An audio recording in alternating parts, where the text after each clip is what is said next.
I was listening to the panel discussion before, so I'm Oh. very excited about this session.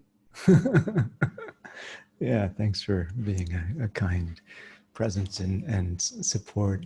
Yeah, yeah. Are you part of the behind the scenes crew of, kind of helping to organize the summit? I am. I'm Yeah, helping to host some calls wonderful. and yeah, Yeah, great. supporting in that way. Cool. It's a team effort. Mm-hmm. Team effort. Uh, yeah. It's gonna-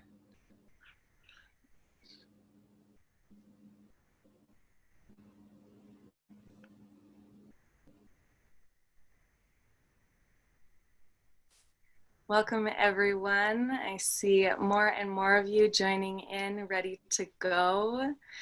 We have about 10 minutes before we get going, so you can hang out here with us. Let us know where you're coming in from. Also, if you joined any other sessions or were listening to the panel, let us know that. I'm curious what everyone else has been here for so far. Hello. Hello, Doris from Germany. Shoshi from New York. Hi, Angie from Canada. Jessica from Florida. Yes, my name is actually Kate Middleton. That's a question that's popping up. I'll just address that right away. Great, welcome Angie, your first session today. Hi, Morella from Texas. Jill says, Dr. Gail, Are You in Your Skin was so relevant and helpful. Yes, that was a very powerful session.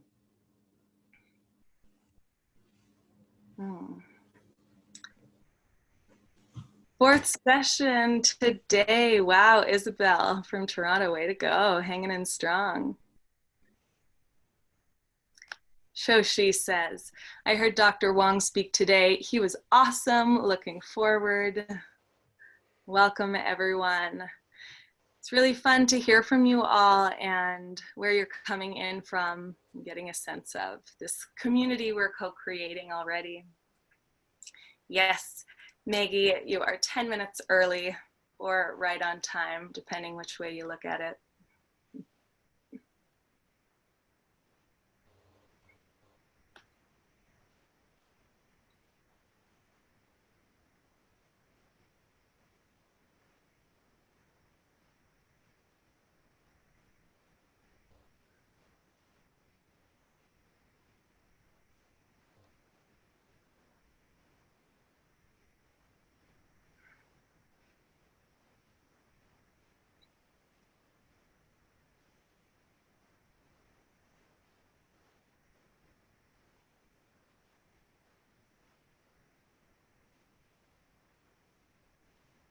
Albert, is there anything that participants might need for this session? Any Um, props? no, I don't think so. No, there's no specific props. I mean, uh, sometimes it might be nice just to have kind of making people yourselves comfortable and kind of just able to. I mean, if there'll probably be a little meditation. Maybe if you have something to write with, that could be helpful, but not necessary. But yeah, yeah, Okay, great. sure. Yeah.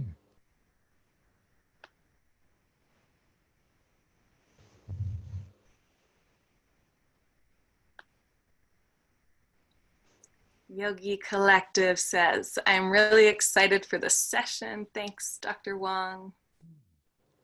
Great. I'm seeing more and more of you on your videos. Welcome, everyone.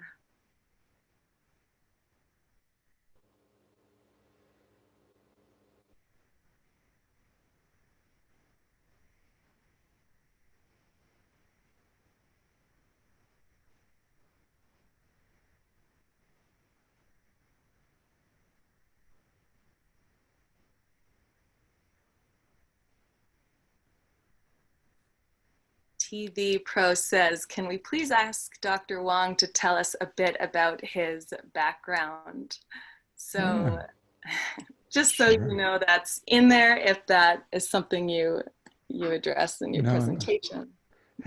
happy to. I always enjoy questions, and yeah, glad to talk about that. I can talk about it now, or if you want me to save the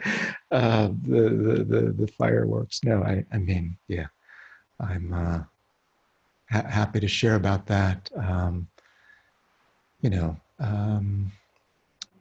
yeah. So I'll just kind of, I don't know, riff for a little bit because we got a little time.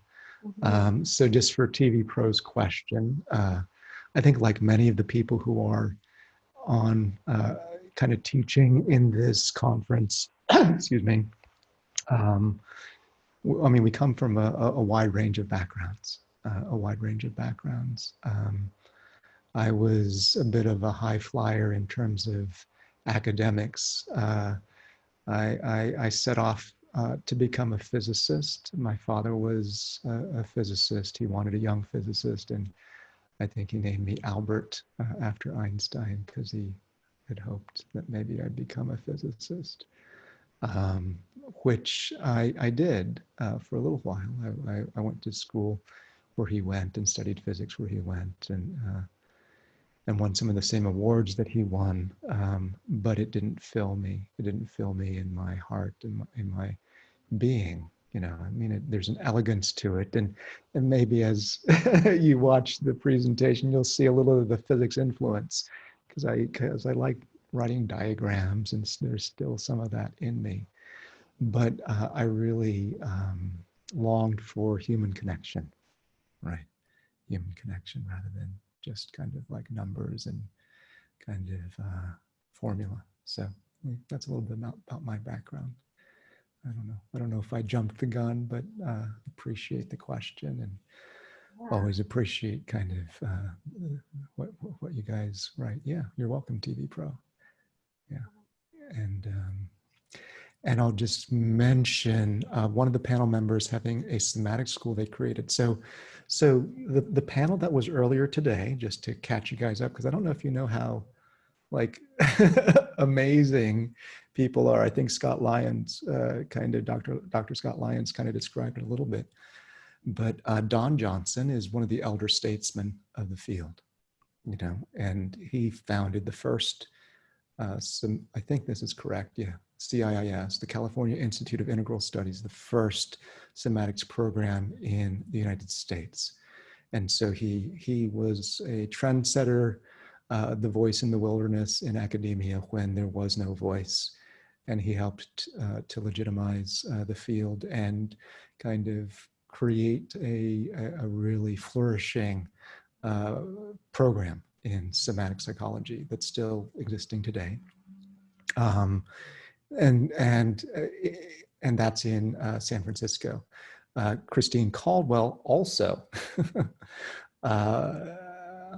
She was the founder of the somatic psychology program at Naropa University in Boulder, Colorado, and um, so you got not just one but two, right? Two people, kind of breaking the territory. I'm kind of younger and later on the scene, but I've been running, and it's been my honor and privilege to run the John F. Kennedy University somatics program in the Bay Area, which is, I think, sometimes, at least I informally think of these as the big three: CIIS, John F. Kennedy, and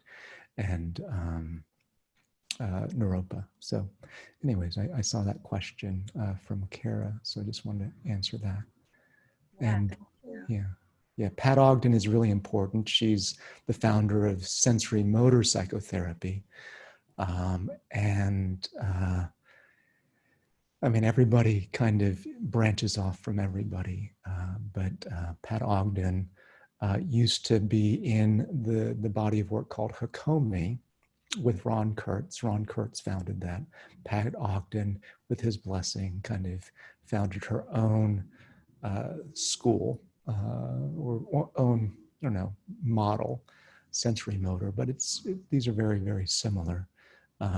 Pat Ogden's is a bit more scientifically kind of centric, kind of neurophysiological, and the Hakomi body of work has tended towards the more kind of poetically, artistically, I don't know, just in the realm of metaphor, rather than kind of the hard science-ishness. So anyhow, yeah. Thank you. I find that helpful. It's helpful to kind of weave and bridge everyone and the various paths. Yeah.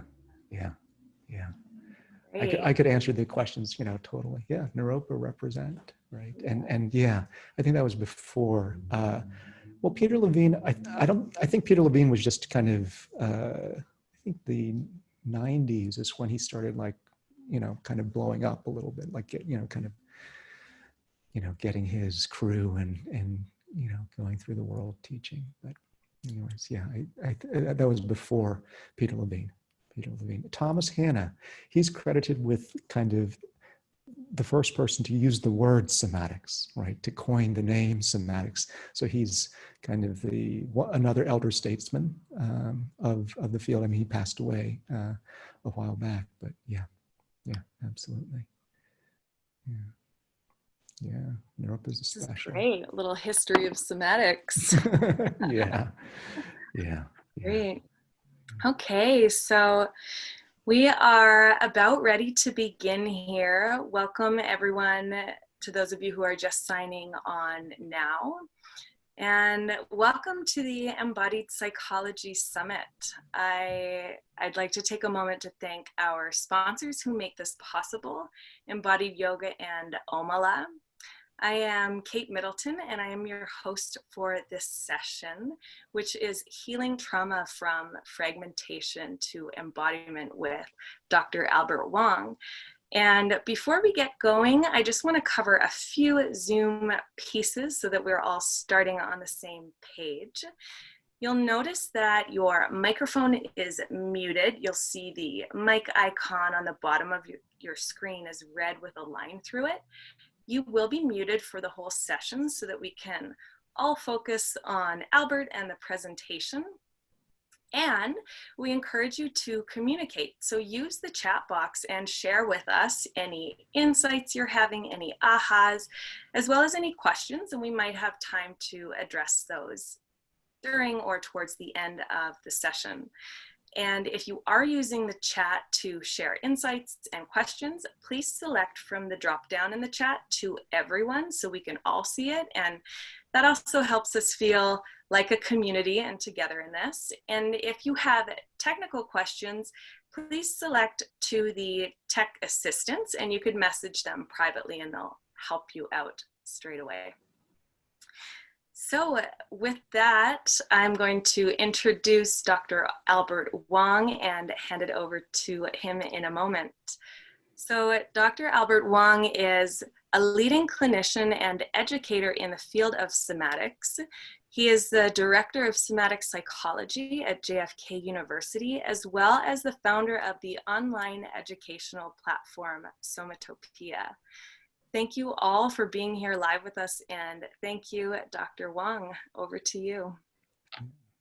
Yeah, thanks so much, Kate. Yeah, it's like, wow, I get Kate Middleton to be my kind of my warm up. So thank you. Sorry, yeah, sad to say that. It's an honor to be here with you guys. I feel like everybody who shows up for something like this comes for a reason. And so I just want to honor that and honor you. What I'm doing right now is I'm just shifting just because I like to see people's faces a little. You don't have to put your thing on, but I just like to just see people, and it's actually helpful for me. And I appreciate seeing kind of the little smiles or the curious eyes and yeah, kind of the brush of the hair back, right? So, it's amazing to me just to connect, like, I think earlier people were typing in where they were from. and it's like all corners of the world. And it's always such an honor just to like peer just for a moment into people's lives, right? And just get a sense of people. So even at a distance, right, we can be connected, right? And, you're welcome to look at me if you like. And for me, it's always nice to, just get a feel for you guys. I try to monitor the chat as best I can. I'll do my best to kind of keep connected to you guys as you type. If you have questions, feel free to kind of type them in. But I'd like to get to know you just a little bit. Yeah. Hi. Glad you're here too. Yeah. Lithuania, Vermont. Yeah. I'm just kind of seeing lights pop up around the globe, right? Canada, Los Angeles, Paris. Wow.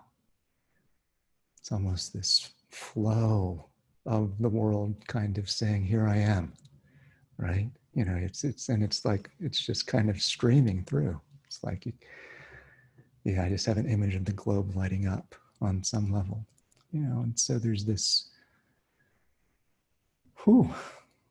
thank you for your service, those on the front line, right? Everybody, we're all in this together. So there's a sense, Boulder, Peru, Berkeley, right? Everywhere. There's a sense, kind of even as we are here, right? Kind of, if you can imagine along with me, kind of that, kind of the geosphere lighting up with life and light and words around the globe. Yeah, you can put your hand on your heart if you want, or if you want, you can close your eyes. You can just read the stream or feel it. See if you can feel, what is it like to be in community with people? Is there a feeling of us, right? Is there a feeling of being with us together? Vicky Top, thank you for having worked on my body so many years ago. Yeah.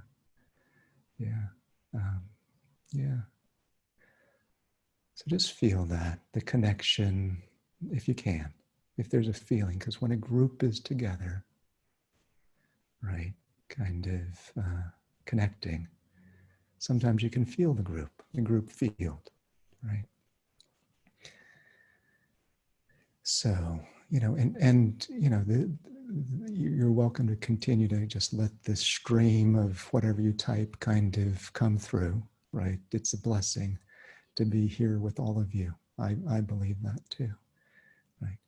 And what we're doing here is actually very much exactly on topic, right? On topic to the topic of healing trauma.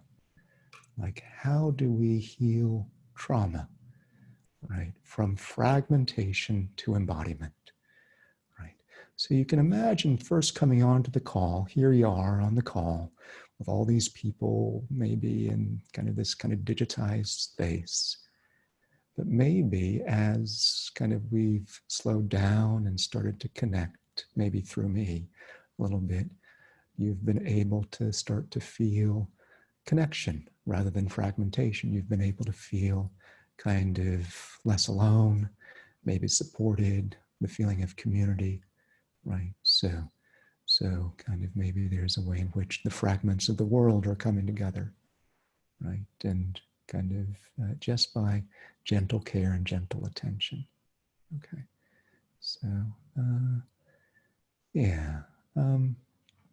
so let's see. So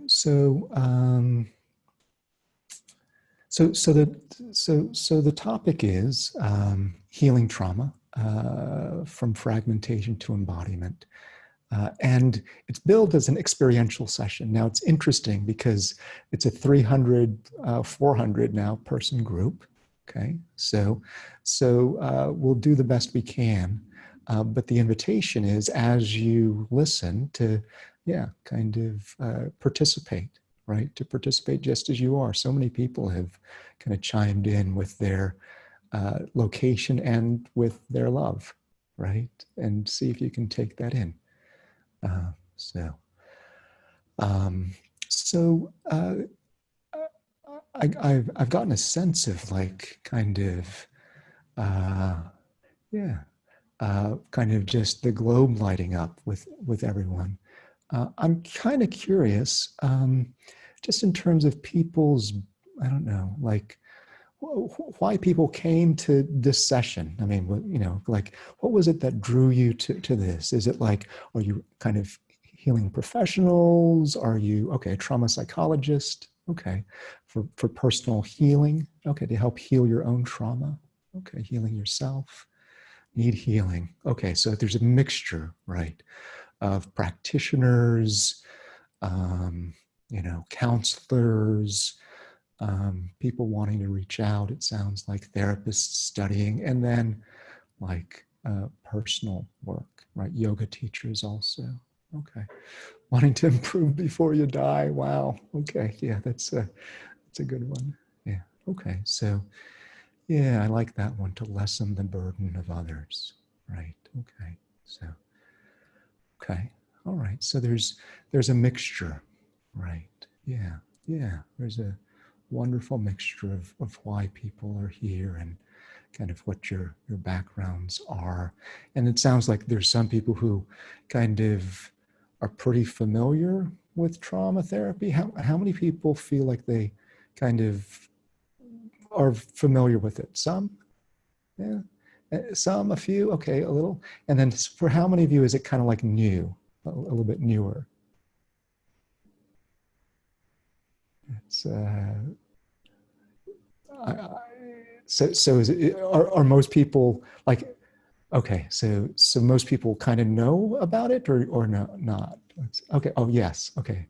Let me see. It's a little bit new, or very very. Also, there's a range. A little bit, yes. Okay, done lots of therapy, new, half and half. Okay, so this is a mixed group. Okay, which makes sense, right? There's a lot of us here. Okay, um, yeah. So um, yeah. Uh, let's see. So yeah. So no, my pleasure for doing that. Okay, so there's a real range. There's a real range. So for some of you, and I apologize if some of this is review, right? But we'll lean on you to participate and kind of help us along as we kind of go through this. But for though, you know, just kind of be patient as we go through some of the material. Some of this is just important to know and to learn, and hopefully there's a little bit of a new spin on this for you that I provide, so that, you know, kind of there's still something of value for you. Okay, so so the shape of this, and I think Kate, how long do we have for this? Is this an hour? Is this an hour and a half? What's the We have goal? up to 90 minutes. Okay, okay. So we've got about an hour and 20 minutes. So the shape of this is going to be, some of it's going to be like just some theory, right? Just in terms of how does trauma happen, right? What is it that makes trauma occur? Okay. And and then how can we, you know, support and help uh, heal people who have trauma. Okay, so that's the shape of it. So theory first, but as we do the theory, kind of, I hope it feels like slightly participatory. So it's not just, okay, here's the screen and, but, you know, kind of, but that your voice is welcome. Yeah, my pleasure, Carrie. My pleasure. All right. So let's see. So I am going to, let's see if I can do this. Oh, I thought I have a whiteboard. Let me see. Oh, is there no whiteboard? Okay. All right. Let me think. We can improvise here. I'll do it using this. Okay. Uh, okay. I think this should work. Um, it's always good to have a backup. And let me see, so is that working for you guys? Can you see that? Is that kind of a thumbs up? Yep, okay. Yeah, thanks, Kate. Okay, perfect. Okay, so yeah, so this is what we're doing. Great, great, great. Okay, so healing trauma from fragmentation to embodiment. Okay, and yeah, I told people who were here early a little bit about me. I'm the director of somatic psychology at John F. Kennedy University, and I'm also the founder of Somatopia. So John F. Kennedy is one of the big three in terms of places that people go to get training at the university level in the United States in somatic psychology. And Somatopia is a personal venture where I'm just trying to spread kind of the knowledge of somatics kind of online worldwide. So that's kind of like a little bit about me. Let's see. So we kind of ran through some of this. So like what brings you to this session? So we talked about that. There's a range of personal healing, professional development, right? So we got that, and I think along the way we covered a little bit around what's your background in somatics and embodiment, so it's really nice to learn about you guys and get a feel for just the shape of the group and the feel of the group. And the main subject that we're addressing is like, how does trauma happen, right? And how can I heal in the aftermath of it, right? And yeah, I think the healing of ourselves and the healing of others are interlinked, right? The best ways that we can learn how to help others is sometimes to go through our own process. There's this whole wounded healer model, right? So kind of that's the subject, and there'll be kind of the intellectual part of it, the theoretical, but hopefully a lived experience of some of that as well. Okay, so let's see. So let's just ask the question, and I think, oopsie, whoa, I think I clicked the wrong thing there. Okay, so let's ask the question. I think we can do this. Okay. So what is trauma? What when people think of the word trauma, how would you kind of characterize it? So what is trauma? Yeah. What comes to mind, or how would you define trauma or describe trauma? Harm that remains, right? Harm that remains. Yeah, a life-changing event remains. Yeah, somebody described it once as like fear with an echo, which is, yeah, shock to the system, right? Shock to the system. Absolutely. Oh, wow, soul wounds, right? That's really profound, right? There's a whole body of work kind of dedicated to soul retrieval, right? But yeah, soul wounds, right? So too much. That's actually one really common definition of trauma. Oopsie, sorry about how this is printing. Too much, right? Yeah. When it's too intense, too jarring, right? Yeah. So there's a sense of all of these things, too much, jarring, never goes away. So that's about like harm that remains, right? And there's a haunting quality. That's an interesting thing. Like you're almost hearing kind of it as a kind of in the background, right? Yeah. A series of events which induce a mass pivot point. Yeah, so there's almost like this sense of a pivot point. Sometimes they call it a tipping point, right? Yeah. So those are all important elements. Oopsie. Okay. Yeah, pain body, energy, right? Yeah, that goes along with harm, right? The sense of pain body, right? All of these things. Okay. Like a ghost that's always there, kind of that's, yeah, very much with the haunting, limited thoughts and feelings, feeling of being stranded, right? Yeah, so it can be too much or too alone sometimes, right? Too alone, like stranded. Yeah. Okay. So, yeah. So there's all of these kind of different overwhelm. Yeah. Overwhelm. Oopsie. Got to figure out how to lift my pen. Okay. Yeah. So all of these are really kind of super important. You know, the lack of empathic witness, right? Kind of an empathic witness kind of helps us if we can make use of them. Okay.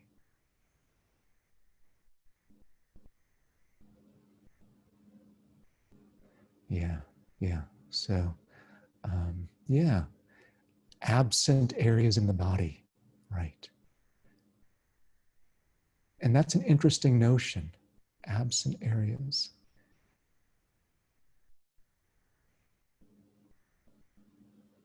In the body. There's a feeling of that kind of goes along with haunting, right? Absent areas, constant fear, right? So, yeah. So all of these things are very, very much, right? Like that's trauma, that's trauma, that's trauma. Okay. So, yeah, let me see if I think I'll be able to do something. Yeah, all of these are great. Powerlessness, helplessness, holes in the soul. Right, yeah. Something that causes you to move in a direction you wouldn't authentically move in if the trauma didn't happen. Yeah, okay. Yeah, all of this is really right on. This is really right on. All of these things are so much in trauma. I'm gonna try and access a diagrammatic thing because I think it'll be helpful just to pull some of this all together. So bear with me a little bit. Once I discovered that I could actually use a pen, I love it so much because it feels so much more alive to me than PowerPoints. So if we can, I'm going to try and do this and we'll find out if it works or not. Let's see. So I'm going to go with this and here, and then let me drag this. Yep, just a sec. I think we're in business. So, okay. So you guys can see that, I assume. Yeah, it's just a whiteboard. Yeah. Thumbs up. Yeah. Okay. Thank you. Okay. Perfect. Okay. So let me just you know, I like to draw, and sometimes PowerPoints feel a little bit kind of non-living to me. So let's make a few more little adjustments so we get this right. Okay.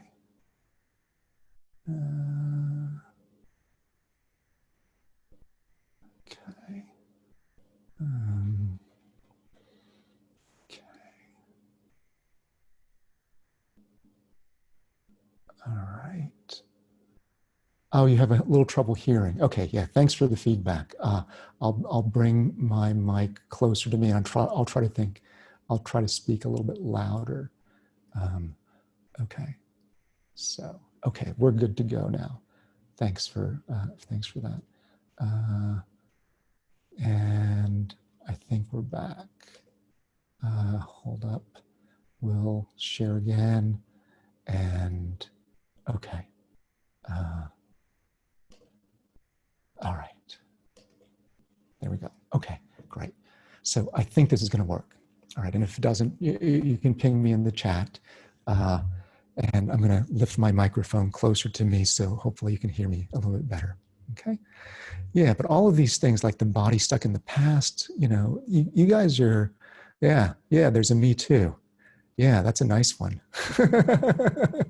So there's wisdom from me, but there's also wisdom in the collective. We're sourcing kind of collective wisdom here, right? So you guys are part of this too. You guys are part of this too. We're all helping each other. I mean, on some level, right? That's community, right? That's community. Okay, kind of helping each other along. All right. So let me, yeah, kind of draw some diagrams here. Okay, so it's still doing this, but this will be okay. All right. So the notion that happens with trauma, and those of you who have been in the field have, I'm sure, seen this picture before, right? So there's the notion of, if this is our level of stress or activation, right? Sometimes they say nervous system activation. I type so much, like I forgot how to spell. But okay, so that's your stressor activation.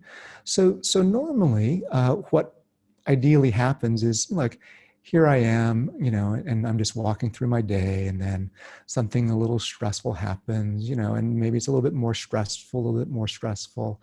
Okay, whatever, like, kind of, there's a phone call, I have something to do at work. I get a little bit anxious, but kind of I rise to the challenge. My nervous system activation rises, right? It rises and rises and rises. But at some point, I'm able to take the phone call, I address the person's concerns, and then, everything's good, and my activation kind of slowly kind of comes back down. And that's a normal kind of what we would call, like, just a cycle of doing things, like it's like a stress response. There's like some stress that I have, it puts me into action. So there's like activation, right? Kind of going up, right? And then on this side, it's like calming down, okay? And in nervous system language, this is like the sympathetic, right, nervous system, and then this is the parasympathetic. Okay, so that's kind of, I imagine some people have heard of this, but okay, this is just kind of fairly rudimentary modeling of how this goes. All right, so you got kind of this as a basic model of how the system works. And all's well that ends well, right? Kind of, it was a stressful thing, kind of maybe a stressful phone call, kind of had to manage something, but I succeeded and it was okay. Now, no trauma, right? No harm, no foul. Like, I was able to do it. I'm not going to be kind of having nightmares about it, because I was able to meet the challenge, rise to it, and then, deal with it. Okay. Now, that's not always the case, right? Because sometimes, there's a challenge, I get, oopsie, whoa, that's interesting. Something just swapped. Did the screen swap for you guys? No. Let me see, hold on. You can still see the sketch thing. Hold up. It's still good for you? The screen is the same. Okay, good. So let me just kind of, that was some kind of tech thing. Okay. And,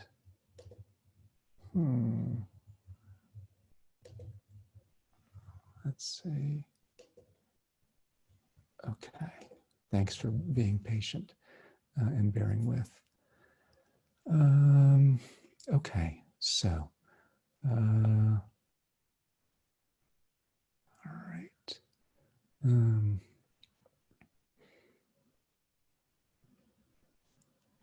Okay.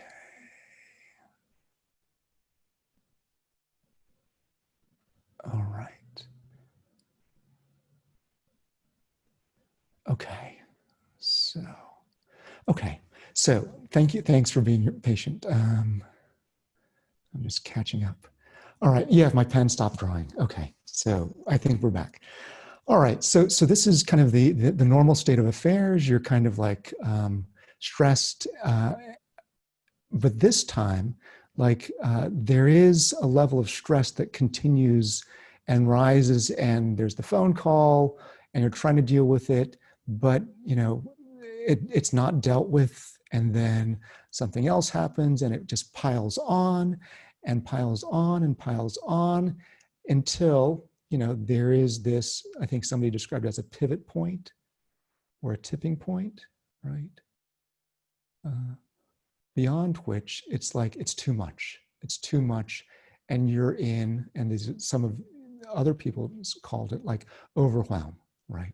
Overwhelm, and kind of this is where if it's intense enough, you can kind of start to kind of you know it overwhelms your nervous system, right? Kind of, and whether it's kind of creates just challenges or soul damage, you know, all of these things. This is the domain of trauma. Okay, so trauma lives here, right? You know, so trauma lives here. This is kind of the basic understanding, right? So you've tried to deal with the situation, you couldn't deal with it. After a certain point, boom, it's too much, right? And the notion is this is what we call your window of tolerance, right?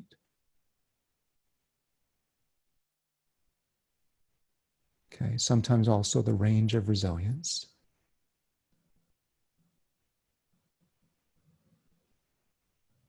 Okay.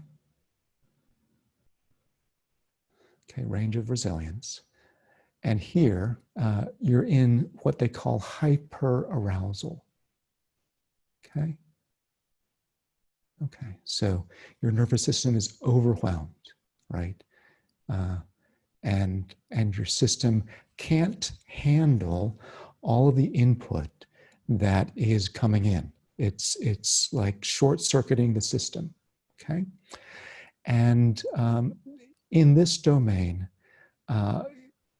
your body can't function. Okay, and then there's a good question about freezing. Okay, so there's several pieces that are in play here. So I was giving kind of the first version of it, and then we'll talk a little bit about the second. So there's hyperarousal, where you're in overwhelm. This is and we'll get to hypoarousal, which is actually down here. Stella was asking a good question, so you're one step ahead. But so let's just kind of describe first. We'll get to that in a moment, Stella. But what do you imagine hyperarousal feels like? Like if you're in that kind of stressed out state and you're in overwhelm, what are words that might describe that? Okay, yeah, shaky, right? Right, there might be some shock, yeah. Shivering, right? Yeah, trembling. Right? All of these things, right? Absolutely. So it's like, you know, can't breathe, can't stop. Yeah, heart palpitations, right? Right. Yeah. Yeah. So immobilized. Now, it's interesting because there's two different forms of immobilization, but absolutely immobilized. Okay. So there's, you know, what we call tonic immobility, and then collapsed immobility, which we'll get to in a sec. Yeah. Okay. Yeah, but very good. Okay. Hyperactivity. It's really interesting that some people conceptualize ADHD kind of as having kind of hyperarousal possibilities or hypoarousal kind of from a trauma frame, right? And some people feel like in hyperarousal all the time. Yeah. Some people get stuck up here. That's what happens and can happen in trauma, right? Kind of, in some instances, in extreme instances, it can be delirium. Absolutely. Yeah. Poor concentration, right? Hyperactivity. Yeah. Poor concentration, pounding heart. Somebody mentioned panic, right? All these symptoms of like sweat, hypervigilance, absolutely hypervigilance, hyperactive, scanning for danger or threat. Okay, right. Okay, so this is, okay, so that's kind of constant worry. Yeah, okay. So there was a question that kind of like came through. We'll get to that. So I appreciate kind of the question about like kind of uh, th- yeah. So there's two kinds of shutdown, right? Or there's two kinds of immobilization. And let me just kind of, just because it's coming up a little, I think you guys are doing a great job, and I appreciate all your contributions, right? Um, um, that this really characterizes hyperarousal, and this state here. If you are in this chronically, if you're stressed chronically, it can shift your tipping point, right? It can lower your window of tolerance, right? It can lower your set point, right? So I think that's absolutely true, you know. And the other thing that can happen, is that if you stay out here too long, okay, and this is one of Stephen Porges's great contributions. He's kind of a rock star in the field who you guys get a chance to kind of learn from, I think, later on in the summit. But he looked at the system that regulates us. And there's something called the vagal brake. Okay.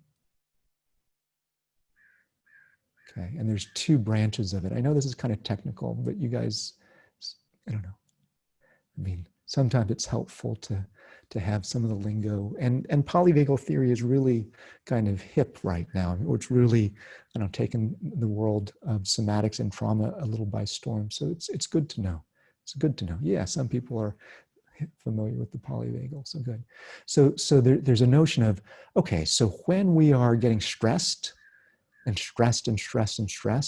one thing that can help us calm ourselves down is what's called the vagal brake. And, that's kind of, that's social engagement. So if I am presenting, for example, here, right, I'm presenting and I'm nervous and it's like overwhelming, oh my God. But then I look at Kate and there she is, she's smiling and friendly. That actually hits my social engagement system, right? That hits my social engagement system. And that turns on my vagal brake, and it calms me down and helps me stay within my range of resilience, window of tolerance. Okay. So that's the kind of, you can think of that as kind of like the good vagal in a certain sense, right? It's the good vagal, right? It's like, I can regulate myself. I can use people. We were doing some of that even at the beginning of this kind of conversation. BRAKE, right? Break, right? Vagal brake. Okay, so it's and I guess you could, like, if you don't have a vagal brake, be careful because you might break, or enter the trauma state. Okay, so yeah, exactly. So that's the good vagal. However, if you slip over into overwhelm, right? You slip over into overwhelm, kind of your system just cannot tolerate being in this hyperactive, shaky, panicky, shock, shivering, trembling, kind of palpitations, delirium state for forever. It's unbearable. So at some point, what you might think of as the emergency brake, right? BRAKE, brake, kicks on, and that's called the dorsal vagal.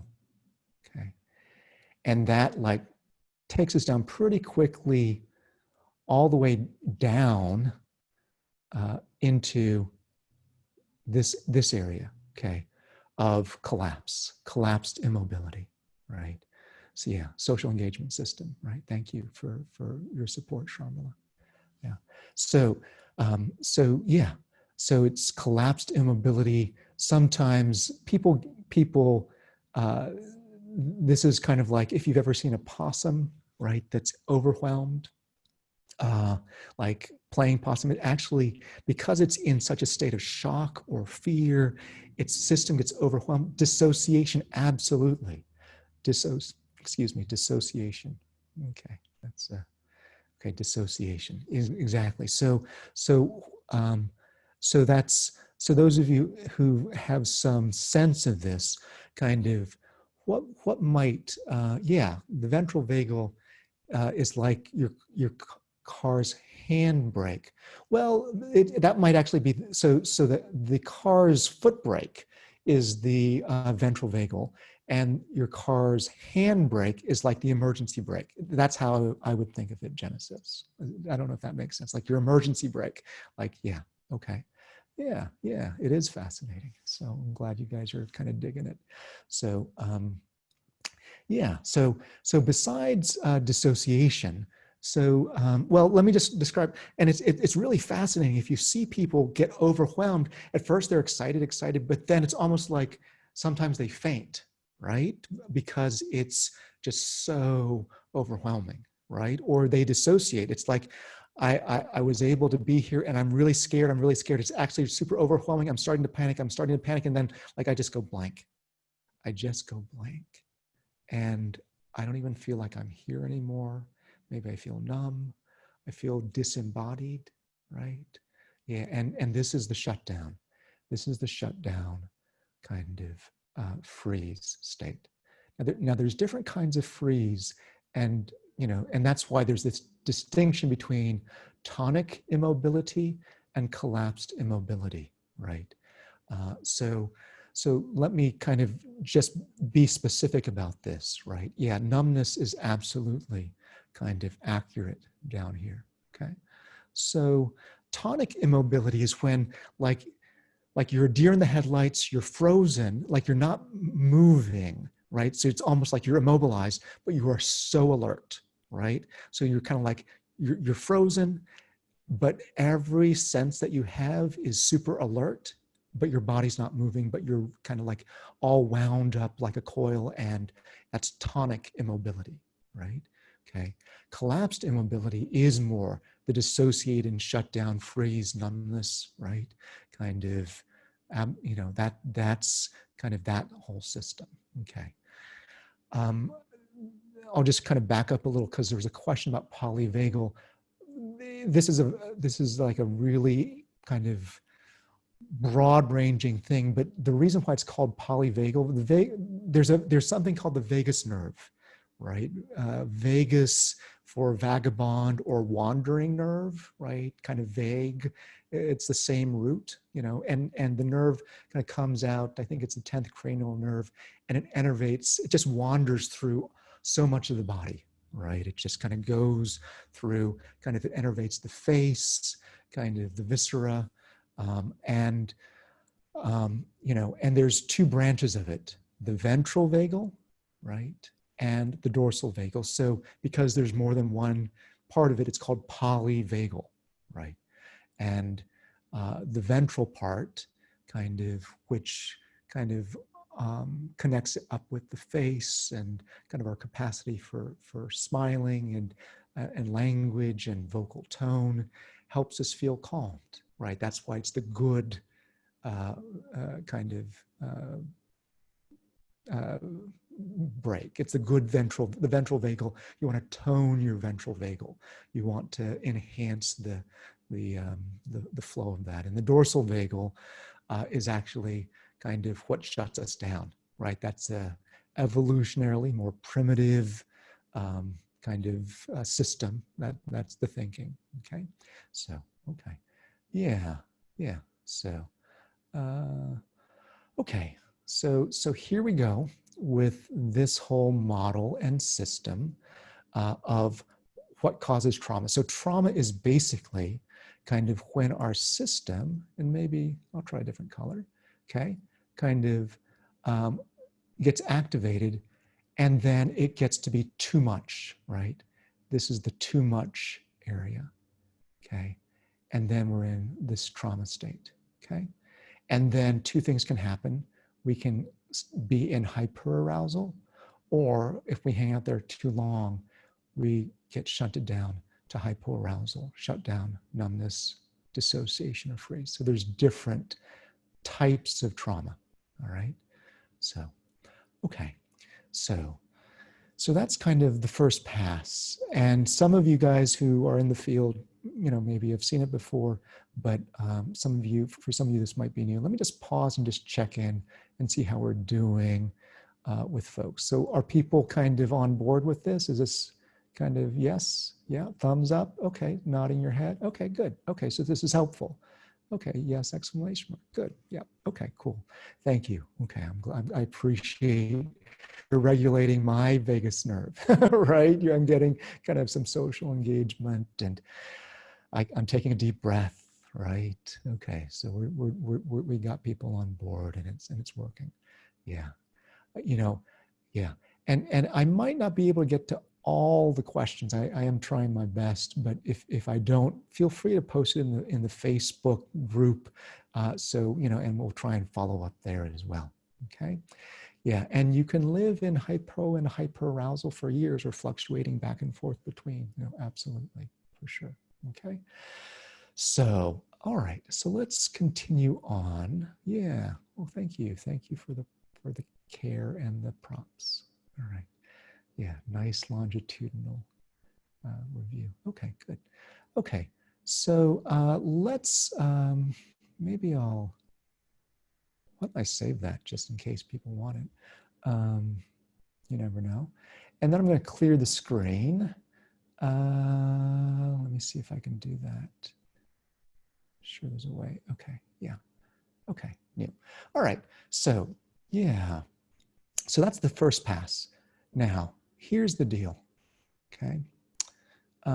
Something happens. Oops, well, I guess red's fine for that line particularly. So something happens when you pass the red line, okay? Something happens to our brain and to our capacity to form memories, okay? Something happens to our experience, okay? So once you pass the red line, you're in a different zone, okay?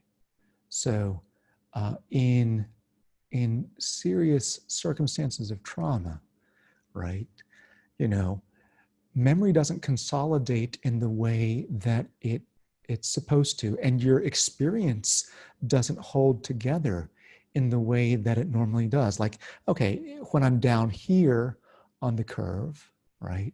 Like, okay, yeah, it's stressful, but you know, here's my phone in my hand, or you know, I can, you know, talk and I know where I am and I see kind of my surroundings, and I have kind of, I can feel my body kind of in my chair, or, you know, all of that. And it's all coherent. I have a coherent experience, right? Now, when you pass the red line, that shifts, right? You know, I might be kind of doing something and I might stop remembering where I am, or I may become really fixated on something and not see, you know, the whole picture, or my body might go numb, right? Or like, so the notion is experience starts to fragment, right? And that's the whole title of this, From Fragmentation to Embodiment, right? From fragmentation to embodiment. So what happens above the line is that kind of your experience actually doesn't fully hold together, and your memories don't fully form. So if you actually kind of expand this little dot, right?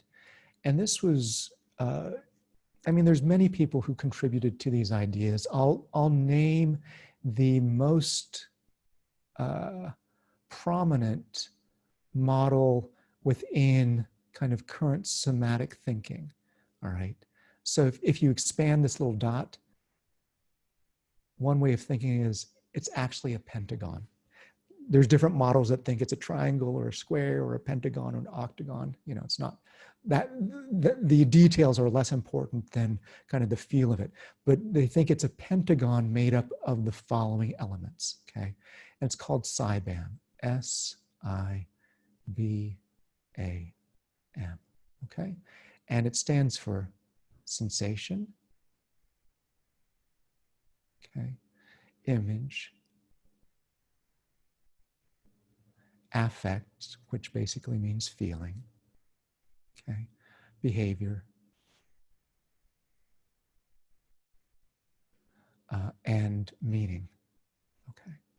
So the idea is that kind of as I travel up this kind of stress wave, right, kind of I'm sensing certain things, I have certain images, I'm seeing certain things, I'm acting a certain way, and I have certain feelings, and I'm able to make meaning about it.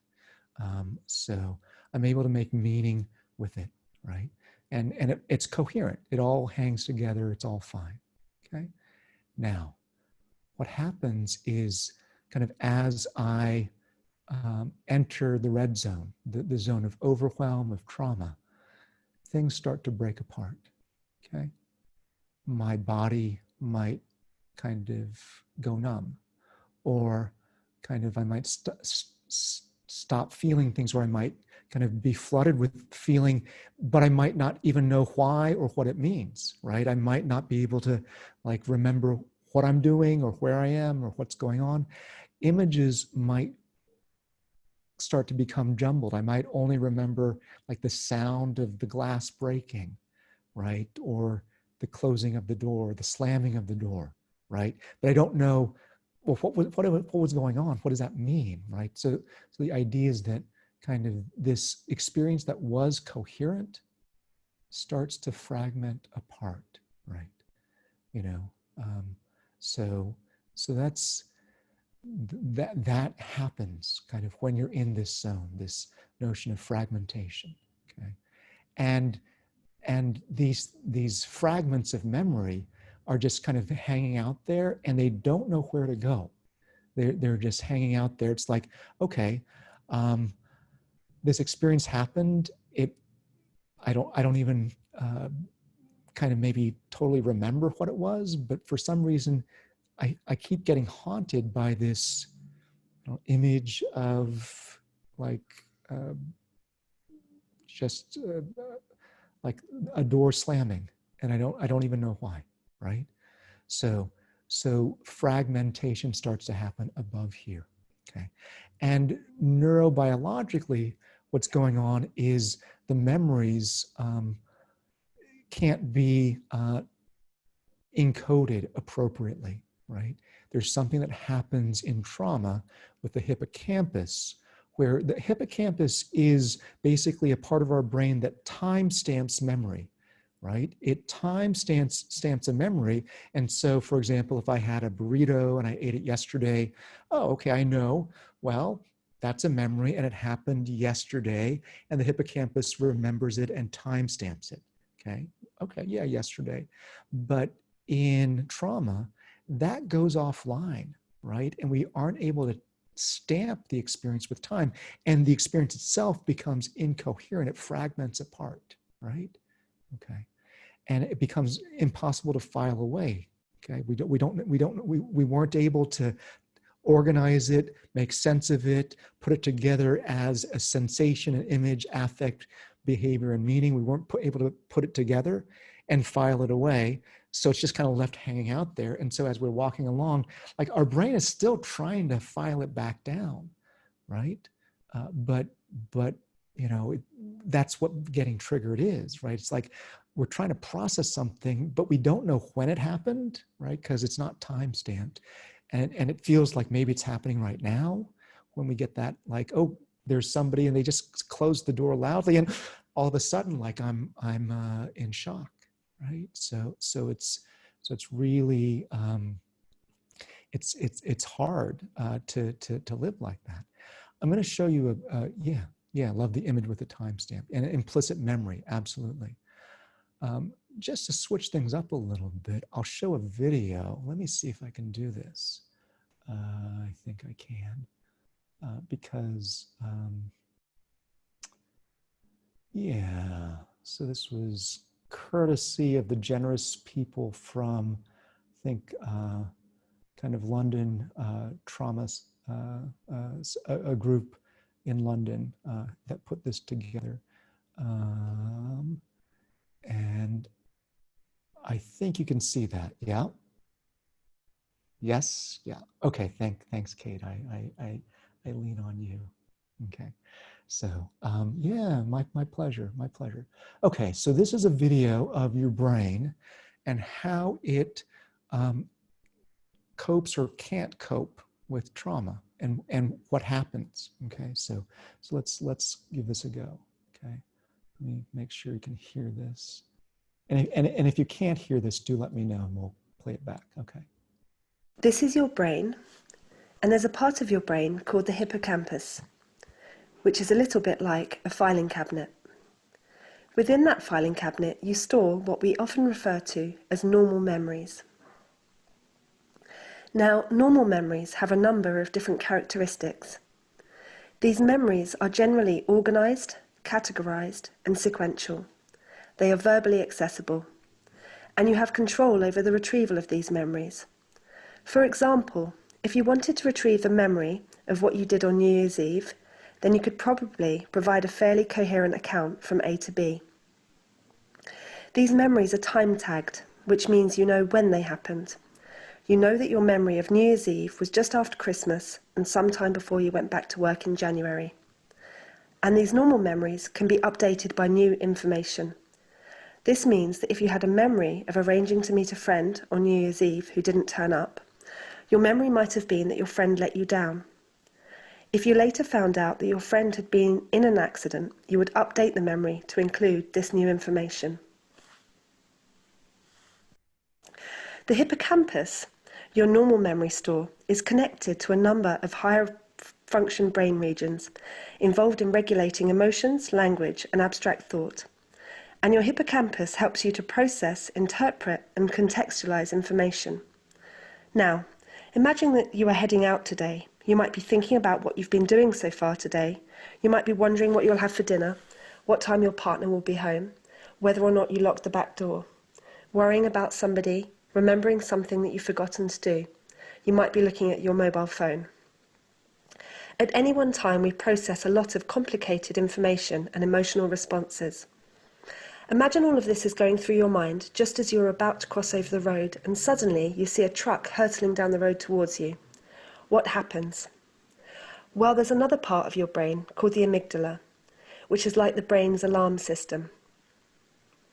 You are faced with danger, be it a large truck coming towards you, someone physically assaulting you, or you being faced with a situation that you judge to be life-threatening in some way, and the alarm goes off.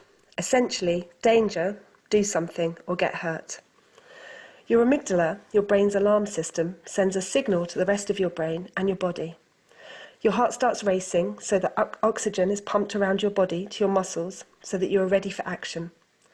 A number of hormones and neurotransmitters are released, such as cortisol, adrenaline, and noradrenaline.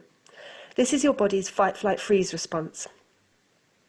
Your body has prepared you to very quickly gauge how to respond to maximize your chance of survival, to step back or quickly run across the road before being hit by the truck. It's a fast and efficient system, and in order for your brain and body to respond quickly and efficiently, your hippocampus goes offline. This means that in times of extreme trauma, information is not processed in the same way, and your brain stores a different type of memory, a trauma memory. Trauma memories have different characteristics to normal memories. I like to think of them as these red spiky fragments. They are generally not well organised and sequential. They are fragmented. You have little control over the retrieval of these memories, which means they tend to come back involuntarily without warning. They are situationally accessible, which means they are usually triggered by reminders in the environment. They are not time-tagged, which means it's hard to place when they happened. It feels like these memories are frozen in time, and when they come back, it's like they're occurring again now, in the present. And when they come back, they tend to be associated with all of the same emotions and unpleasant physiological sensations that someone experienced at the time of the trauma. There has been a lot of research into the neuropsychological basis of PTSD, and what the experts think is happening is in the aftermath of a traumatic experience, your brain is attempting to process these memories and put them back into the filing system. Following a traumatic experience, almost everyone will experience these intrusive, spiky fragments of memory. In some cases, because these memories are so intrusive, overwhelming and distressing, People do whatever they can to stop them from coming back. They avoid anything and anyone that might trigger the memories. They try to develop strategies to block and suppress the memories, whether it's through drugs and alcohol, distraction, or leaving no space to think and feel. However, what we know about blocking and suppression is that the more you try not to think about something, the more it tends to keep coming back. A stupid example is to try as hard as you can not to think about a pink elephant on a bicycle. Another example is thinking about a small child who comes downstairs and says to you, "I'm scared because there's a scary monster under the bed." And instead of going upstairs with the child to look for the monster, you say, "Don't be stupid, sit down and eat your dinner." The child's fear of the monster isn't going to disappear. It might even get worse. Your trauma is the monster under the bed, and you might find that the more you try to ignore it and push it away, the more it keeps coming back.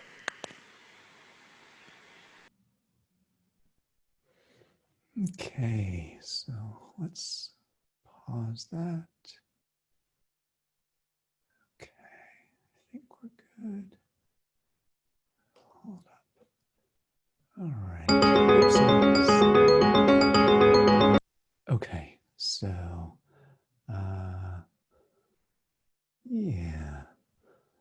So let's just well, it's a helpful, powerful video, and we'll definitely get you the link to that. And thanks for I think I forgot who it was who corralled it, but somebody could post that on the group. That'd be great. Okay, so yeah, so this is kind of the neurological underpinnings of the kind of the diagram that we're putting together, right? You know, so just to kind of like connect the dots a little bit. That spiky memory fragment, right? That kind of was that spiky red kind of memory. That's this guy up here, right? That's the spiky red memory fragment that kind of gets split apart, you know, on some level, and that can't get filed back into the filing cabinet. It wants to go back into the filing cabinet, but it can't, right? And just kind of hangs out there, right? And it's really hard and challenging because it kind of creates these flashbacks. It wants to get integrated, but it, you know, we don't even know where it comes from, right? Yeah. So that's one of the big challenges, kind of from trauma. Now, let me do a quick, and I think this will tie in with another question I saw up earlier. But so there's three different boards. I call them the three boards framework. Okay. And this is not my invention. This is one of my teachers, Christine Stewart Price. She teaches or has taught mostly in the oral tradition, so she hasn't chosen to kind of get, I don't know, as renowned as maybe her talent would kind of provide. Oh, can you see my whiteboard? Are you able to see that? I just want to make sure. Okay, yeah. Okay, great, thanks. Yeah, and I think the session goes till 1/2 past. Yeah, thank you, perfect. Okay, good. Okay, so there's Christine Stewart Price, and there's three boards, okay? And those boards are the surfboard, okay, the keyboard, and the boardroom. And I'll explain what each of those are, and hopefully it makes sense.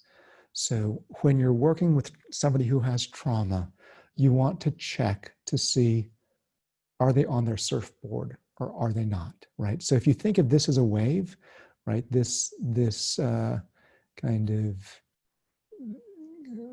this shape here as it's a certain kind of wave, right? Sometimes you can ride the wave. You're on your surfboard riding it. You know, you're doing good, kind of like hitting it. It might be exciting, it might be challenging, right? But you're still on your surfboard. Okay, that's kind of, then you're actually okay. However, sometimes somebody is in a state where they're not on their surfboard. They're up here in the overwhelm. Okay, so the first task is to try to get them kind of back down into their window of tolerance, their range of resilience. Okay, so first question is, are they on their surfboard? Okay. Okay. Next question is, what their keyboard look like, right? So if you're working with somebody and parts of them are kind of fragmented out, right? Some people are just numb because it's not safe to play that key. If you think of each of these channels as keys on a keyboard, right? Some people just aren't going to let themselves kind of have sensations, or they might just let themselves have certain sensations, or some people aren't going to let themselves feel certain affects, right? Or some people might be locked into certain behaviors, right? There's like, if somebody's OCD, maybe they're playing one note over and over and over again, right? So things get kind of locked in. So, maybe certain images recur again and again and again, like,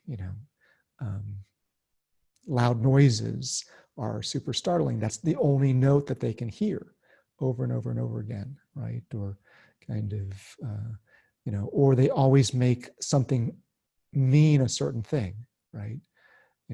So there's different ways in which keys get stuck, or they don't have access to their full range of the keyboard. Like if they get stuck in certain feelings or are not able to have certain feelings, right? Their keyboard is stuck, and that points to where the fragmentation is, okay? So that's the keyboard. And then the last but not least is the boardroom, okay? And so one way to think of things is each of these fragments up here, you can think of it as having its own, I don't know, kind of like, somebody mentioned DID earlier on, but sometimes it fragments us like this: sensation, affect, behavior, meaning, image, right? Sometimes it fragments us like, okay, into what we might call like a child state, right? Kind of a manager state, right? Jay Early, I think, is the next one after me. He's one of the IFS folks. So he'll probably be able to tell you a little bit more or go more in depth. I'll just try and link it up for you to his talk. But so people have probably heard about like the inner child, right? Or, kind of sometimes it's called the exile, right? So like certain parts kind of go into hiding, right? So, so what the boardroom is about is like the idea is that we're made up of parts, right? We're made up of many different parts, many different voices. We have the parts of ourselves that just kind of get the job done, that manage our life. We have the parts of ourselves that feel scared, like, kind of our inner children, right? And, we have our punitive parts, we have our loving parts. It's important to listen to everybody in the boardroom, okay? And when we start to listen to all of the different parts that have been fragmented out up here, right? All these different fragments up here, as if they had their own life or voice or kind of slightly anthropomorphized kind of personality. We start listening to the fragments as if they had their own life and were their own kind of boardroom trying to gather together. And we listened to all the parts and made sure everybody got a chance to hear each other. Then these parts that are fragmented can start to find each other again, right? These parts that kind of were separated can learn to kind of return and re-land, and then come back down, right? So yeah, this is kind of an IFS model.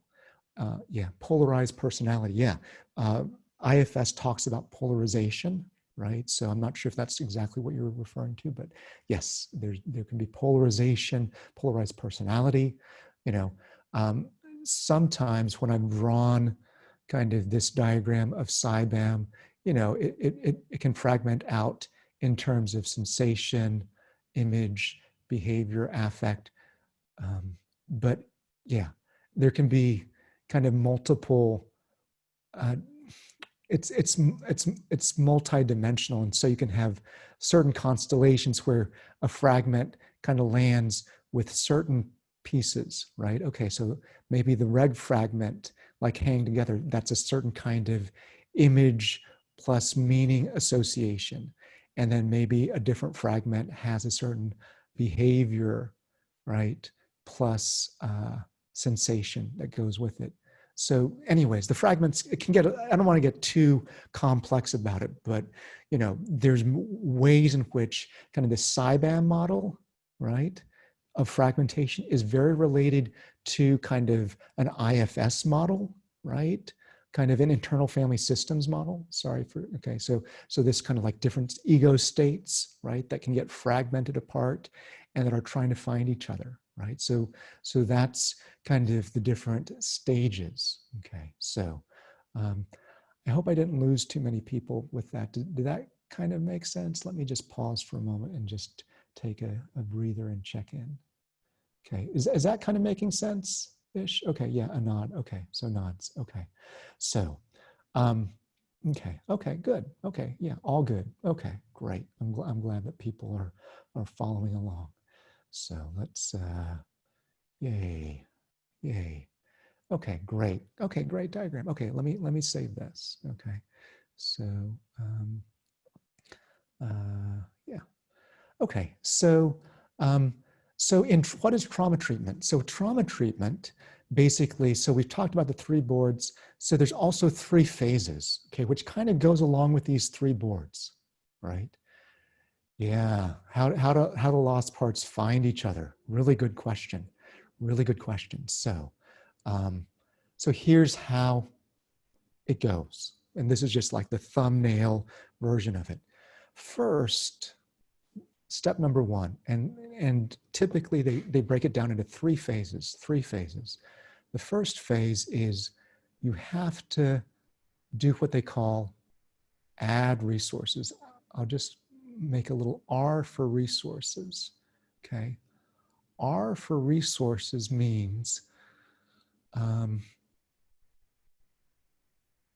basically this window of tolerance or tipping point bar has to be raised, right? So that the system can slow down enough. Because basically when you're up here in the red zone, all these memory fragments, I think of them like they're just kind of bouncing around. They don't know where to go. They're trying to find each other, but it's really too activated and activating, all right, for the system to calm down and for these things to get like kind of slow enough to actually think, oh, you're actually safe and you're okay, and I can land again. That fragment of that memory of the door closing. Okay, it's scary, but actually I have enough resource here, and the resource might be my therapist. It might be a person who I trust, who I feel is protecting me, right? Maybe it's like I feel like at least right now in my safe place, so that I can actually tolerate going back to that place of, oh, it's just a fragment. All I see is, right, like the door, or hear the door slamming and I'm too overwhelmed. But you're here. You're a safe person. You're my resource. Okay. And now I'm still there with the door slamming and I'm terrified. And now like, and before it was just an image, but now I'm starting to feel and I start to move and my body starts to shake. So now it was just an image that I didn't know what it meant, right? It was just that, the image that I didn't know what it meant. And now behavior starts to kick in. So now I start to shake. And these two fragments are starting to find each other again, right? These two fragments of image and behavior are starting to link up. And then all of a sudden, I don't even know why, but I'm starting to cry, right? I have affect. And then now I'm able to make meaning of it. Oh, I see kind of somebody kind of yelling in the other room. Oh, I remember, like, that was kind of whatever it was, like kind of my parents arguing, or right, like kind of, and now it starts to make sense, and this flood of sensation starts, and it starts to become an integrated experience, right? Starts to come back, right? So the resourcing, so phase one is resourcing, right? So phase one, kind of develop resources. Okay. Okay. Phase two is be with the fragment, right? Kind of process kind of the memory. And I kind of did a mild little demo as I kind of sketched this all out in green, right? But that's kind of, you maybe start with whatever fragment you've got, listen to it, hold it with enough care, love, and resourcing, right? And then if it's safe enough, and that's one of the acts of faith, right, with this model, is if it's safe enough, because these things want to be filed away. It just has never been safe enough for them to find each other. So if you create the conditions of safety, the image will start to, we call it sequence out or sequence forward, right? It'll, like the next step on this arousal cycle will come, you know, and pieces will come together, right? Pieces will come together, absolutely. And then phase three is just moving forward, integrating this into your life, right? Kind of the pieces coming together, and then just making sure that it's durable and can stand the test of time, right? So, and I think the movie Inside Out is such a great kind of metaphor for this, right? Because, you know, I think in certain kinds of somatic models, it's just, okay, let's work with the sensation and listen to that, because that is a very common split. Like one of the classic splits cuts across here, right? That's where kind of basically this is your body and this is your mind, you know, mind, okay? So that's one of the classic splits, okay? So a lot of kind of somatic work is about healing this split between body and mind, right? But it could be a different form of split. There's more complex versions of the split, you know. Inside Out kind of talks about different feeling splits, right? So the whole idea is listen to the split, hold it, and listen to it just like you would, like honoring the different members of the boardroom, right? And let them kind of, if you connect with them with enough resourcing, in the language of IFS is called, you know, sometimes they use something called the self, capital S, self, right? But, you know, with enough love and care, then these parts will start to find themselves and, yeah, kind of land back. Okay. Yeah. So, yeah, and freeze, you can work the same way with freeze, right? So just kind of sitting with the fragments. Sometimes it's like dissociation, but there's still kind of dissociated fragments that you sit with and listen to. And sometimes it's just like kind of being patient. Okay. So so let's see. So I promised that this would be at least partially experiential. So let's just switch gears a little, and let me explain what we're going to do and where it fits in, right, with this process, so that you can kind of, you know, just think about this. So in terms of resources. There's many different versions of resources, but one of the ones that I like to use comes from what we call attachment focused EMDR. Okay. And you don't need to know that, but for some of you who are professionals, like, yeah, if you want to kind of review that, you can. Lauren Parnell's work. So the notion is some of our best resources are kind of imagined protective figures, okay, nurturing figures,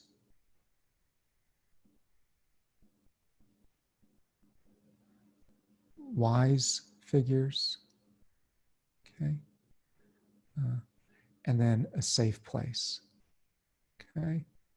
And the idea is whatever you're working with, right, on your route towards whether it's your personal healing or if you're working with a client, it's really valuable to have resources in place. And it can take the shape of many different forms, but this is one that kind of many people seem to kind of take well to. Like, this can be a big resource that can help raise the window of tolerance, right? So that the fragments can slow down and find each other, all right? Yeah, Laurel Parnell, thank you, yeah. So what we're gonna do, and it's only an invitation, you don't have to do this, but we're going to practice resourcing, right? And then we're going to imagine kind of that giving care to maybe a child part of ourselves, right? Or even any part of ourselves that feels like it's a little bit in this red zone. I don't want people to kind of go to their deepest, darkest trauma just because, you know, we don't have a, like, our container is what we are, but this is just the shape of some of what that looks like, right? And yeah, they can be imaginary people or they can be real people, right? So yeah, either works. Sometimes people say, well, I don't have anybody. There's nobody who I've got who can fill that role, right? And sometimes people just kind of share a version of themselves, like, or a dog or a cat, absolutely, pets, right? Yeah, I mean, we can brainstorm a little in terms of, yeah, who you want to bring along, right? So yeah, your dog or cat is great. So faith is a great resource. Yeah, why don't we like brainstorm just a little so people get a feel of what this is. So yeah, a holy person. So, you know, in terms of resources, right? Kind of, it could be like, yeah, it could be the moon, right? Fairies, right? There's nature, you know, all of these things, right? A wise, a tree, right? All of these things can be. A teddy bear is as lovely, right? Kind of, there's something about the texture, right, of softness that feels nurturing, you know, kind of ancestors, right? Absolutely. Ancestors, right? Okay, a wiser version, right? So wiser version of your true self, version of self, okay? True self, okay, good, okay. Yeah, Gandalf, yeah, that was, yes, that's come up with some of my clients. Yeah, Gandalf, Dr. Wong, that's funny. Oh, that's sweet. You made me smile. That's cute. Okay, so yeah, protective clothing, yoga pose is, yeah, like, sometimes I think that's like there's something steady or stable or nurturing about those things, right? So, you know, all of these, right? So you're and the idea is, one of the things, you know, if you can, because they have different functions. So nurturing figure, right? Kind of, so a teddy bear is nurturing, right? Maybe the moon is nurturing, and then you want to think of protective, right? Right. So ancestors could be protective, perhaps, right? And then wise, right? Right. And then you have your safe place, right? So, yeah. Okay. So all of these. So the invitation, yeah, and breath can be kind of nurturing. I think of that as nurturing, very nurturing, you know, for me. Yeah, Baba Yaga, all of these. So you guys are doing great. So, And the way they do it in EMDR is they use something called bilateral stimulation, right? Holding a rock in your hand. That can be really kind of steady and stabilizing. So I'm gonna, let's see, just show you this real quick. So, you know, if you have your piece of paper and you want to write down kind of what your resources are, you know, you can do that. But at the same time, I'll just show you what they like to do in EMDR. And this is not teaching you EMDR. If anything, this might be something called resource installation, right? But they like to imagine these resourcing figures and also kind of anchor it with a kind of a bilateral stimulation, right? Bilateral stimulation, right? So as you're, for example, imagining holding the rock and feeling its stability and steadiness, right? All you're doing is, okay, getting the feeling of that rock that you're holding and also connecting it with and anchoring it basically with this bilateral stimulation, okay? So just go ahead and take each of these resources that maybe you've kind of come up with in your mind and take the first resource, whether it's your nurturing figure, your protective figure, your wise figure, your kind of safe place, and then allow yourself to imagine that in its full kind of state of being, all the sensations. How does it smell, sight, feel if you're holding it, right? What's it like to experience that full protectiveness, nurturance, whatever. And then you can do your bilateral stimulation. And the idea is you're tapping the resource into yourself, right? As if with each tap, right, this resource was being installed into the very fiber of your being, right? So feeling that, right? Just that resource coming into you. And there's a moment maybe where you can feel the presence like anchored around you, filling you, just, and letting yourself tap kind of bilateral stimulation, left, right, with the notion that this helps you anchor it in, and then, you know, kind of letting that go, you know, once it's kind of landed inside you, okay? And then maybe turning to kind of maybe your next resource, you know, kind of maybe it was a different figure that you recalled or a different place. And then just letting yourself imagine that, feel that fully, and then let yourself use bilateral stimulation. If you want, you can do what I did, the butterfly hug, just the left, right tapping on kind of the arms or the shoulder. Or you can just tap your legs kind of, or tap your toes. But just let yourself have that image of whatever your other figure was, right? And let that come with you and surround you, and let each tap that you do anchor and pull that image into you in your full body and being, letting the kind of just synchronize up together with your tapping. Yeah. And you can cross your arms as you're tapping, or you can just sometimes tap your legs kind of with your hands. They don't have to be crossed. Yeah. So just feeling that. Okay. And, you know, just let yourself from this place, and this will just be very brief, but just say hello.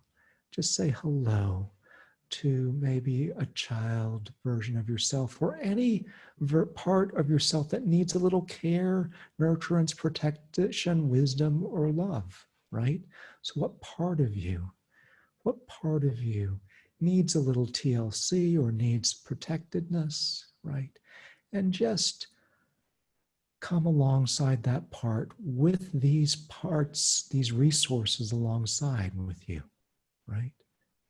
So just imagine that and see if you can care about that part that's come forward, that needs that TLC, love that part, right? And what might the nurturing part of you do towards the part that needs a little nurturance, or what might the protective part of you do to that part that needs protection, right? Yeah. So go ahead and allow that, just saying hello. Nothing super deep at this point, just saying hello. I'm here, we're with you, you're safe, you're loved. We can help you see what you need to see if there's confusion, right? But yeah, we're here.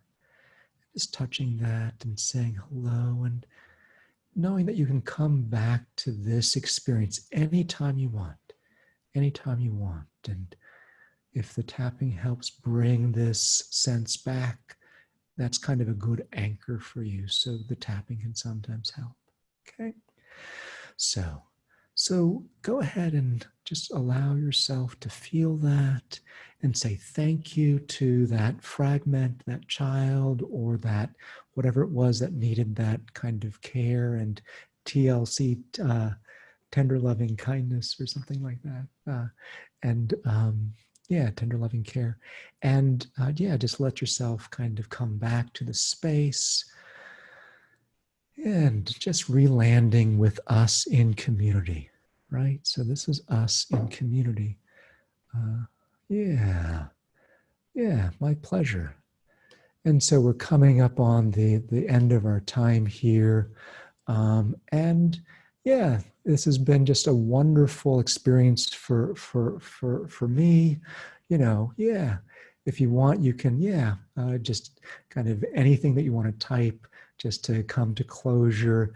I'm just looking around at people's faces and appreciating kind of the breadth of us and taking in the gratitude, right? I think that's another thing that's healing, is just kind of taking each other in. So, yeah. It is like a golden glow, isn't it? Kind of, I can feel that glow kind of coming through you, through us. Yeah.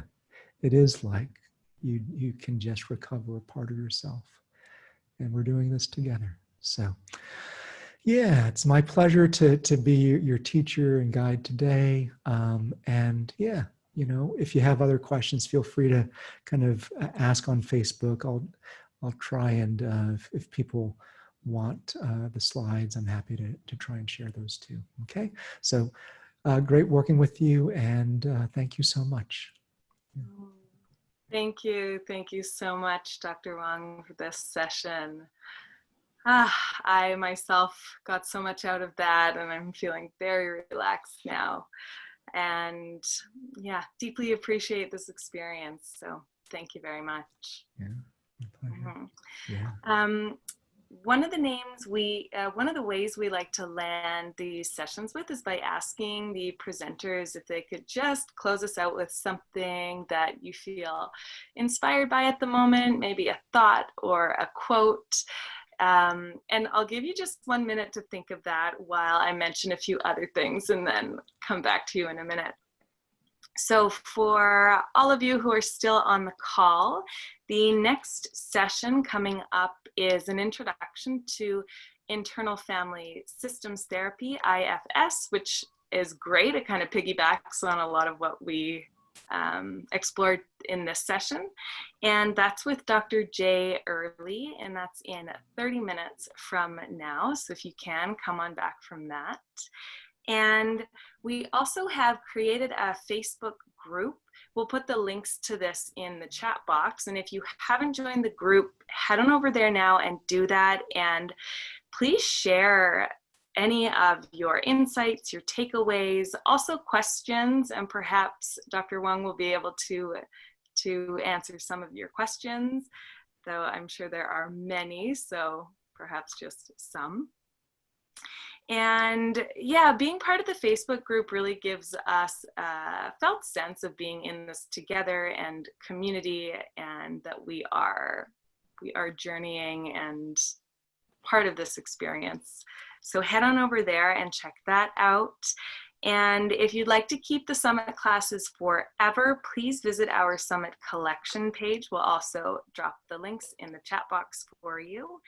And the profits from the summit will go to Loveland Foundation, Trauma Resource Institute, and social and environmental entrepreneurs. The summit is half off until the end of the last day, so we'll drop those links in the chat box as well. And that's all from me for now. Thanks again. And Dr. Wong, do you have a little last words of inspiration for us? Yeah. Well, I guess just my thinking is that the work that each of us does matters, right? Kind of as we heal ourselves, we become whole, right? And then we can connect in the world because the world needs healing, right? And there's so many ways in which like fragmented people can't create wholeness in the world. So the work that you do ripples out and matters. So keep on and thank you for all your work. It's an honor to be here with you all. Thank you so much. Yeah. Okay. So yeah, thanks. Yeah, the ripple effect.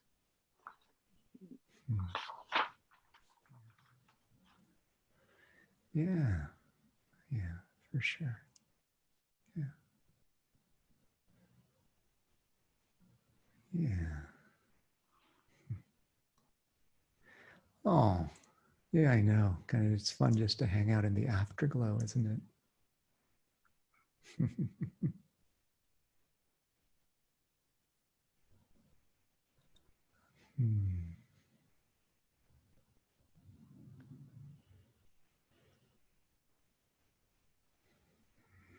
Thank you.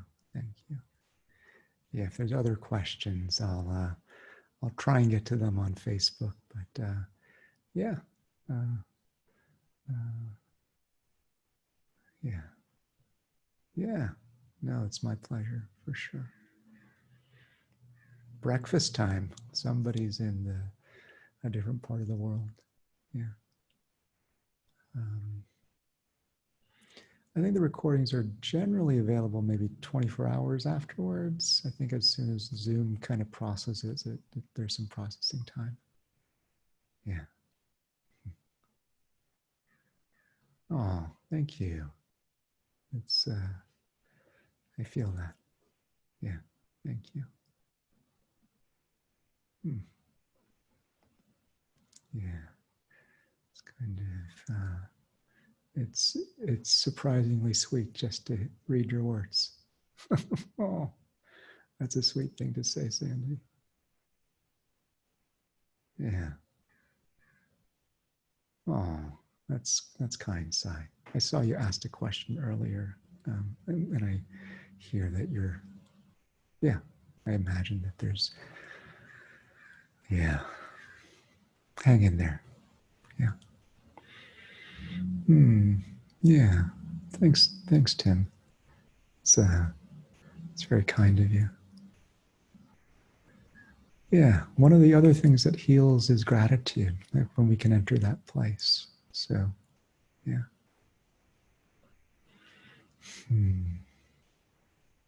Yeah. Yeah.